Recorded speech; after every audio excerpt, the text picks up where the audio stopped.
Breakfast with Pablo, weekday mornings 6 till 10 on Spirit 1260 Karatha. Spirit 1260 Breakfast with Pablo. Now I've got special guest Brad Vallicott on the phone, bass guitarist for five-piece WA band Beside Lights. Thanks for joining us this morning, Brad. No worries at all, Pablo. Thanks for having us. Not a problem. Now, pretty exciting times for you Western Australian boys. You're in the big final tonight for Australia's Got Talent on Channel 7. How nervous are you? Yeah, oh man, it's pretty nerve-wracking. You know, it's a huge show. All of Australia has the potential to see it, so we just but you know, that's what we're all about, trying to get our music out there to as many people as possible, and it's been a really good avenue for us so far. So yeah, I guess it's anxiety and nerves and a bunch of different sort of feelings, I guess, but most of it's probably excitement, you know.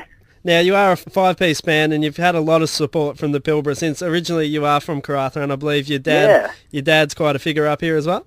Yeah. My dad used to work there back in the day, probably from 97 and earlier. Okay. So my folks were there for about 12 years. He was just an environmental, well, not just, but he was an environmental scientist up there. Yeah. Everyone's dad does something, you know. Yeah. But anyway, I lived there for about 7 or 8 years, and yeah, that's where I grew up. That's kind of where I got all my traits from, I guess. So in that case, I guess I am a Pilbara boy.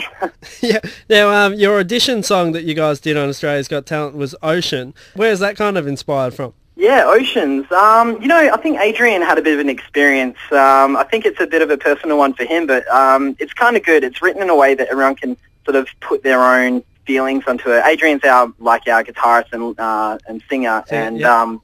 I think, you know, it could have come from a relationship on a cruise ship he had, or it could have come from something a little more, I don't know, interesting. I don't know, whatever people feel like they want to interpret it. But yeah, I think it's about traveling and experiencing things, and then realizing that maybe what you've got at home is better. And I like to think of it as, you know, venturing out and trying to learn some new stuff, but always knowing where home is, you know. Now, it was a huge success with the judges. You know, Danny Minogue said that you're in the running this year, even though this year's been one of the fiercest comps for bands. Does that give you a fair bit of confidence for tonight's final? Yeah, well, it's always been, you know, they've always given us really good comments so far. I mean, in the audition was great. You know, they were kind of really surprised about it, because we hadn't honestly seen too many bands on there before, and what the response was from the judges. So it's kind of weird. A lot of it's always been singer-songwriters or magicians or something like that. So for us to go up there and we got really good comments from them, super motivating for us. So, you know, we kind of get in faith, you know, what the comments say from judges in the professional industry that they're in and everything. Regardless of how well we do through the show, we feel like, you know, we've definitely got a platform for us to move on, you know, after the show or whenever. So, yeah, I guess that does give us confidence, knowing that they do like the band. It's just a matter of us trying to keep up to their expectation and stepping it up level by level, because that's what the show's about, entertaining people in 2.5 minutes. Definitely. Now, Kyle Sandilands the other week in your semi-final, he was over the moon about your second song that you guys performed. He even gave you some relationship advice. Any updates on that we should know about? Well, I think it's only me and Adrian that are still single. Oh, really?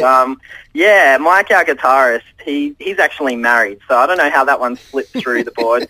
And he's having a kid too as well. So that's due in a few weeks. we'll all be Uncle Beside Lights or something like that. So we'll see what happens. But yeah, me and Adrian are single. I think Jared's managed to find himself a good girlfriend, and Terence is... You'll be next. Girls are from the Pilbara. Well, maybe. We'll see. You've been friends with Adrian since high school, I believe. Is it something that you guys think is pretty important, especially being in a five-piece band? Definitely. I have no idea how people are in bands with guys that they don't like. Like, I mean, we're just a big bunch of idiots, really. We all just have fun, and you got to spend so much time traveling and a lot of doing this show, and so much hurry up and wait. So it's kind of like you're forced to go somewhere really fast, and then you have to just sit there and wait until it's your turn for something. So if you're not friends, I don't know how they would survive in it, but you know each other's personalities and what buttons not to press and everything like that. So it definitely helps, and everyone's really nice, and it's cool being in a band full of good dudes that are just, you know, your mates, and I think that's the most important part. You know, you're doing something you love with people that you love, so that's awesome. Well, I hope you do very well tonight. Brad, thanks so much for your time. You're going to be performing tonight Beside Light, the first grand final tonight on Australia's Got Talent, Channel 7 at 7:30 p.m. yeah, we're really looking forward to performing and just putting on a good show for everyone. So we hope everyone can help support the boy from the Pilbara, I guess. But yeah, I do. Yeah, it'll be awesome. And then we'll see what happens. But we definitely hope to get up to the Pilbara sometime soon. Excellent, Brad. Thanks so much for your time. No worries, Pablo. Thanks for having us. Catch all the latest news, local events, sport news and gossip on Spirit Breakfast with Pablo.